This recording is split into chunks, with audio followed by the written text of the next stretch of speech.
பிரியமான அன்பு சகோதர சகோதரிகளே, என் ஆண்டவராகிய இயேசு கிறிஸ்து நாமத்தாலே நன்றிகளும் சோத்திரங்களும் ஏறெடுக்கிறோம். கர்த்தர் உங்களை வாளாக்காமல் தலையாக்குவார் என்று விசுவாசிக்கிறேன்.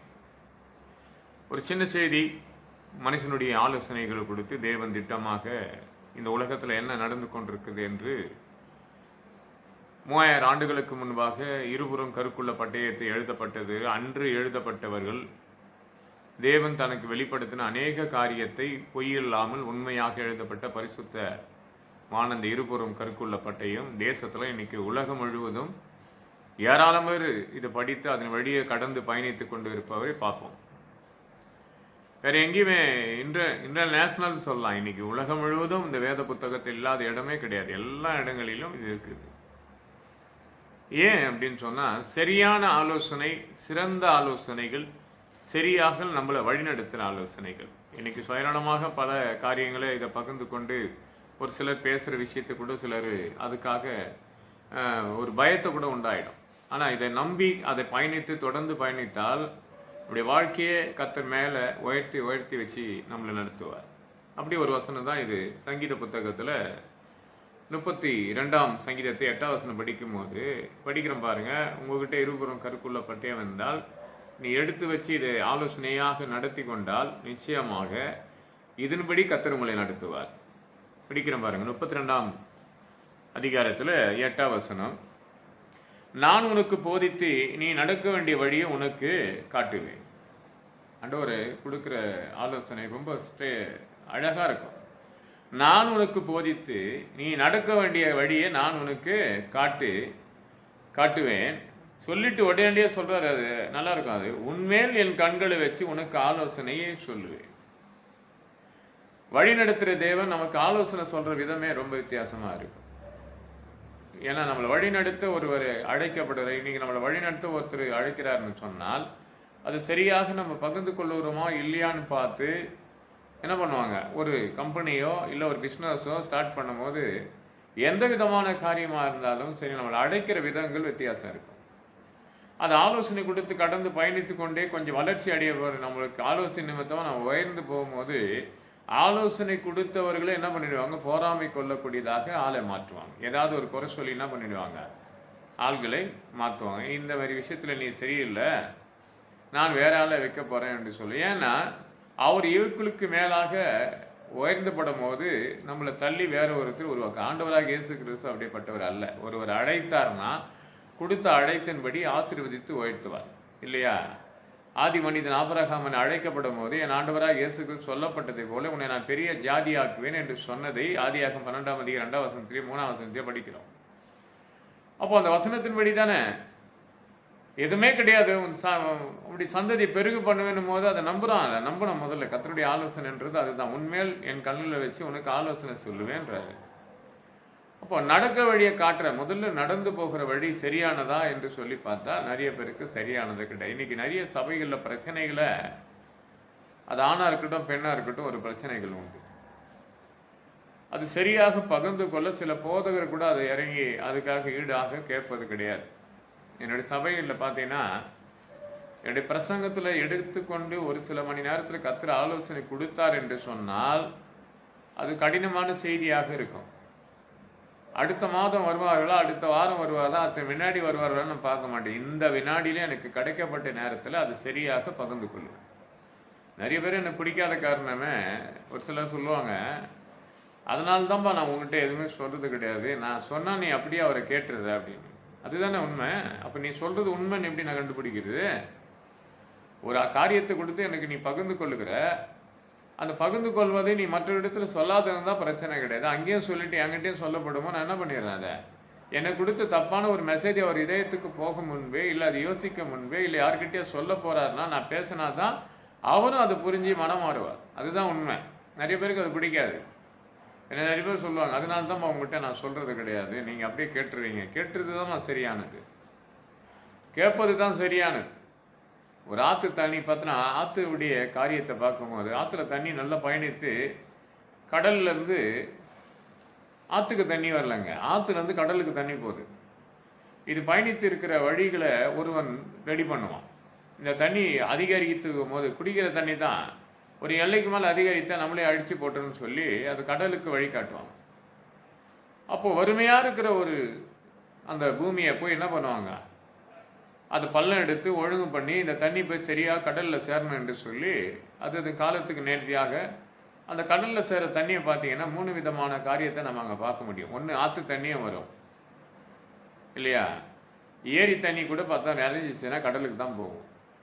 இதுக்கு அப்பால் செகண்ட் பார்ட் பார்க்க விடும்போது தேசத்தில் கிடக்கிற சென்னையில் பார்த்தீங்கன்னா அசுத்தமாக எல்லாம் பலவீனத்திலையும் அசுத்தமாக சேகரிக்க போய் அது ஒரு வழியாக போகும் அந்த தண்ணி இல்லையா. அந்த தண்ணியெல்லாம் பார்த்தீங்கன்னா எல்லாம் கடலில் சேர்ந்து மாற்றமாக அடைந்து அந்த கடல்லேருந்து வானத்துக்கு போய் வானத்துலேருந்து மறுபடியும் மழைக்கு தேவன் கட்டளிடுவார் இல்லையா. அந்த வசனம் தான் படிச்சோம்னா இது அபாக் புத்தகத்தில் படிக்கப்படும் போது அது பூமியிலேருந்து எடுத்துக்கொள்ளப்பட்டு சமுத்திரத்தில் எடுக்கப்பட்டது டைரெக்டாக இருக்கும்.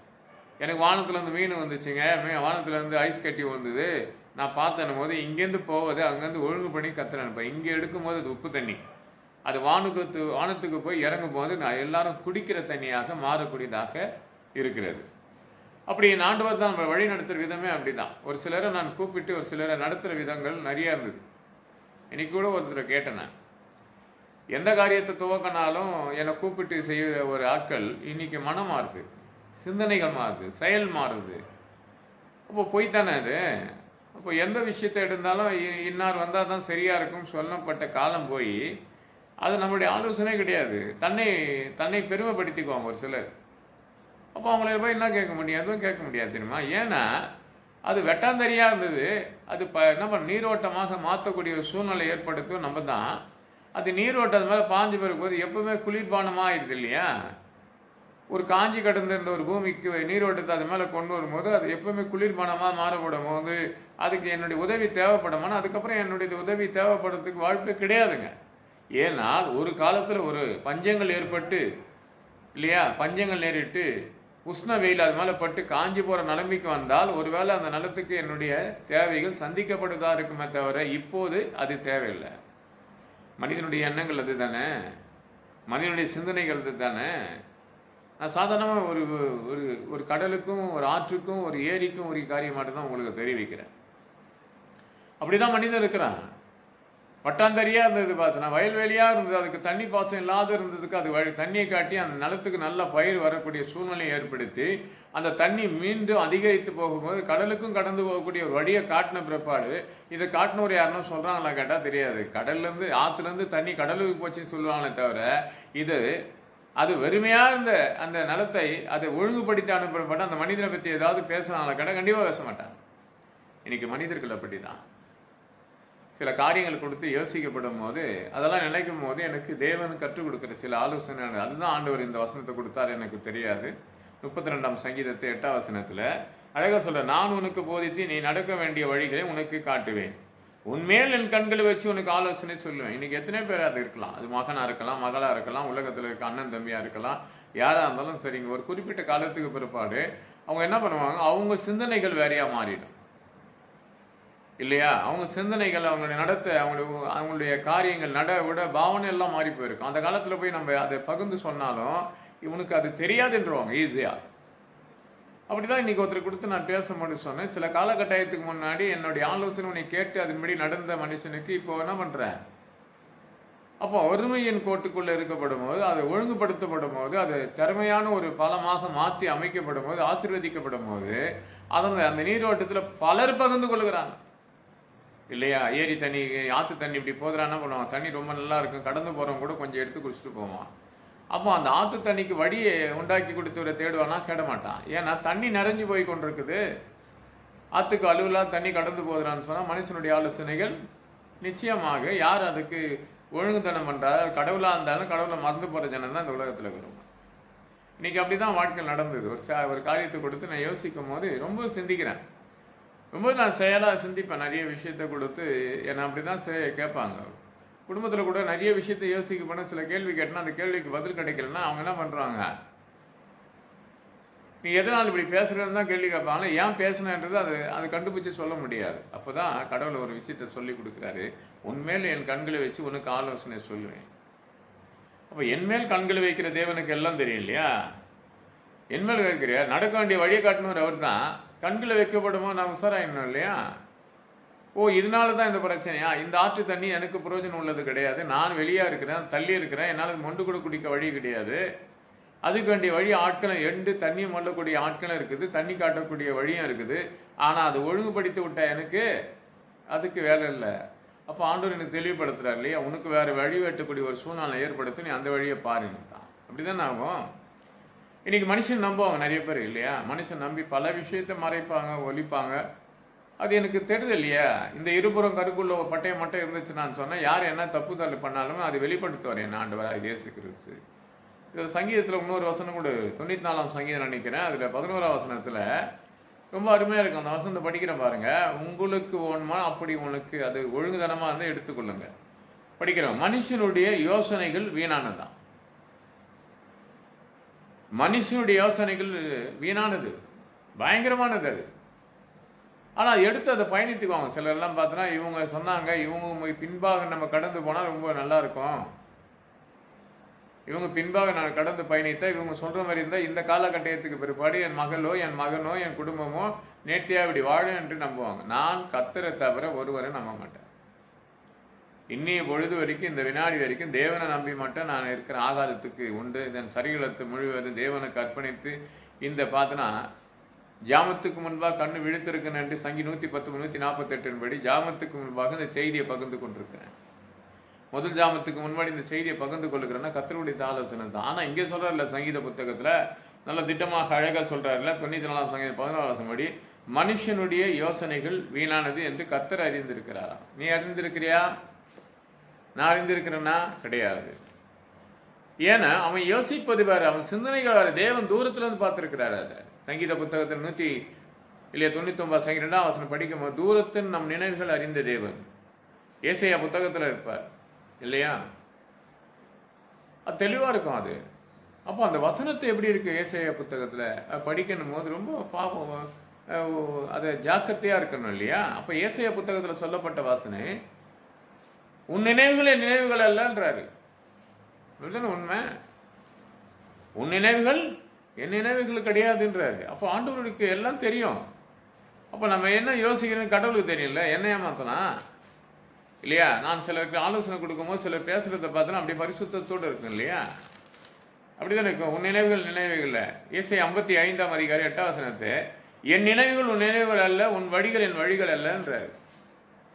இன்னைக்கு அப்படி தான் மனுஷனுடைய வழிகள் எல்லாம். நம்ம யோசிக்கிறது வர சிந்தனைக்கு வர நம்ம யோசிப்போம் இல்லையா. ரொம்ப நிறைய என்னுடைய சபைகளில் நிறைய வளர்ச்சி அடைந்த பிள்ளைங்களெல்லாம் இன்றைக்கி நல்ல ஒரு வாழ்க்கைக்கு அமைஞ்சு வந்துருப்போது எல்லாரையும் சொல்லுவேன் நான். அதில் என் சபைகள் மட்டும்ன்றதோடு என் பிள்ளைகள் உள்பட சொல்ல முடியும். வழிகள் மாற்றம் அடைந்து அவங்க தனக்கே சுயநலமாக எடுக்கிற எந்த காரியமும் தேவனை சார்ந்திருந்தால் அது ஜெயமாக இருக்கும். தேவனை சாயாமல் எதுக்கு இதை இப்படி பண்ணி பார்த்தா இது சரி பண்ணிடலாம் என்று தன் சுயநலமாக யோசித்தமானால் அதில் என்ன பண்ணுவோம், நம்ம அவமானப்பட்டு தான் நிற்போம். அப்படி தான் ஆதியாகமம் புத்தகத்தில் 34ஆம் அதிகாரத்தை படிக்கப்படும் போது இஸ்ரவேல் ஜனங்களுக்கு ஒரு பெருங்கூட்டமே பிறந்தது. 12 பிள்ளைகள் மத்தியில் ஒரு பெண்ணு பிறக்குது. தீனாள் என்று ஒரு மக பிறக்கிற. அவள் தேசத்தின் மேலே நான் போகிறேன் என்று சொல்லி கடந்து பயணிக்கிறார். தன் ஃப்ரெண்டோடு பயணித்து போடும்போது இன்னைக்கு அப்படி தானே சபைகளில் கூட எதுவுமே கேட்க முடியாத ஒரு சூழ்நிலை இன்னைக்கு வாழ்ந்து கொண்டிருக்கிறோம். பல ஆண்களாருக்கும் பெண்களாருக்கும் சில ஆலோசனையை விட்டு அந்த நேரத்தை வீணாக செலவழித்து பலரோடு கடந்து போய் பயணிக்கிற எத்தனையோ சபைகளை கேட்க முடியாது தவிக்கிறாங்க. கேட்டால் அந்த குடும்பத்தார் என்ன பண்ணாங்க, சபையாரே போதகரை என்ன பண்ணிடுறாங்க, தப்பான ஒரு மெசேஜ் கொண்டு வந்துடுறாங்க. இந்த போதகரை என் மகளை இப்படிப்பட்ட கேள்வி கேட்டிருக்கக்கூடாது, அது சொல்ல வேண்டிய முறை இவருக்கு தெரியல. உனக்கு தெரியல என்று தான் தேவனுக்கு எனக்கு தெரிய வைத்தார். எனக்கு தெரிய வைத்தது செய்தியின் மூலியமாக அறிவிக்கிறேன், கூப்பிட்டு ஆலோசனை கொடுக்குறேன். ஆனால் அது விருப்பாத கடந்து போனால் உலகத்தினால் வர ஒரு பாதிப்பு அவமானத்தை கொண்டு வந்துடும். தீனாளுக்கு வந்த அவமானம் அப்படி தானே வந்தது. தன் தகப்பனுடைய பர்மிஷனோடு தேசத்துக்குள்ளே கடந்து போகிறா, பயணிக்கிறா, விளாடுறா, சந்தோஷப்படுறா. திருமணத்துக்கு ஆயத்தப்படுற காலத்தில் என்ன வந்து அவன் தேவனுக்கு பிரியமில்லாத தவறுக்குள்ளே போடும்போது அவமான நிந்தனையை நேரிடும் போது அதனால் ஒரு பிரச்சனையை அங்கே உருவாகும். நீங்கள் பார்த்து பாருங்கள். 34ஆம் அதிகாரத்தை ஆதியாகத்தை பற்றி பாருங்கள். இன்னைக்கு எத்தனை பெண் பிள்ளை வச்சிருப்போம், நம்ம எத்தனை ஆண் பிள்ளைகளை வைத்து கொண்டிருக்கோம். என்ன தேவனுக்கு பிரியமில்லாம் நம்ம பிள்ளைங்க பண்ணி கொண்டிருக்கிறாங்க. தேவனிடத்தை சொல்லிப்பாரு. அவர் வண்டி தான் அவள் வழி நடத்துவார். நாச சுவாசம் உள்ள மனிதன் நம்புவதை விட்டுவிடு என்ற ஏசாயா புத்தகம் 2ஆம் 22ஆம் வசனத்தின்படி கர்த்தருடைய ஆலோசனைப்படி கடந்து போனால் உன்மேல் என் கண்களை வச்சு உனக்கு நான் ஆலோசனை தருவேன் என்று சொன்னால், ஆலோசனைக்காக கொஞ்ச நேரம் ஜெபம் பண்ணி பாருங்க. ரொம்ப நேரம் கிடையாதுங்க, 5 நிமிஷம் ஜெபம் பண்ணி பாருங்க. ஒரு சகோதரி எனக்கு ஒரு செய்தி அமைச்சிருந்தாங்க. ஒரு தேசத்தில் நடக்க போற விஷயத்தை கொடுத்து 5 நிமிஷம் ஜெபம் பண்ணுங்க. நாங்க 5 நிமிஷம் ஜெபம் பண்ணுங்க. நம்முடைய தமிழ்நாடு கிடையாது, வேறு ஒரு மாநிலத்தில் நடக்க போகுது, ஒரு பெரிய பிரச்சனை நடக்க போகுது. அதுக்காக எல்லாரும் சேர்ந்து 5 நிமிஷம் ஜெபம் பண்ணுங்க. இரவு 9 மணிக்கு ஆரம்பிச்சு 9:05க்கு முடிச்சிடுறேன்றாங்க. 5 நிமிஷம். இந்த 5 நிமிஷம் எல்லாரும் ஜெபம் பண்ணலாமே அப்படின்னு ஒரு செய்தி எனக்கு அனுப்பும்போது நான் எல்லாருக்கும் அனுப்பிச்சு விட்டோம் ஒரு சிலதெல்லாம். அப்படி கர்த்தருடைய வார்த்தையின்படி அப்படி கேட்டு எதுவாக இருந்தாலும் தேவனுடைய சமூகத்தில் எந்த பிரச்சனை மாட்டிக்கொண்டிருந்தாலும் அவர் நடக்க வேண்டிய வழியை காட்டுவது மட்டுமல்ல, நம்மேல் கண்கள் வச்சு நமக்கு ஆலோசனை கேட்பார் என்ற நம்பிக்கையோடு நீ இதை ஏற்றுக்கொள்ளப்பட்டு நீ அது எல்லாத்தையும் விட்டு தேவ சமூகத்தில் உட்கார்ந்து ஜெபித்து பாரு. உன் குறைகளை கர்த்தர் நிறைவாக்கி இந்த மாதத்தில் ஒரு மகிழ்ச்சியின் மாதமாக கர்த்தர் மாற்றி அமைப்பார். கர்த்தர் உங்களை மேலும் மேலும் ஆசீர்வதிப்பார். பார்க்குற அன்பு சகோதரியாக இருக்கலாம், தாய் தகப்பனாக இருக்கலாம், உன் பிள்ளைகளை கொடுத்து நீங்கள் அநேகமாக அவங்களை ஆலோசனை கொடுத்து அதட்டி வாழ்வதை காட்டியும் முழங்கால் விட்டு அந்த பிள்ளைகளோடு கை கோர்த்து ஜெபித்து பாருங்கள். அந்த பிள்ளைகளுடைய வாழ்க்கை மாறும். நிச்சயமாக மேலே மேலே ஆசீர்வதிக்கப்பட்டு வழி நடத்துவாராக. ஆமேன், ஆமேன், ஆமேன்.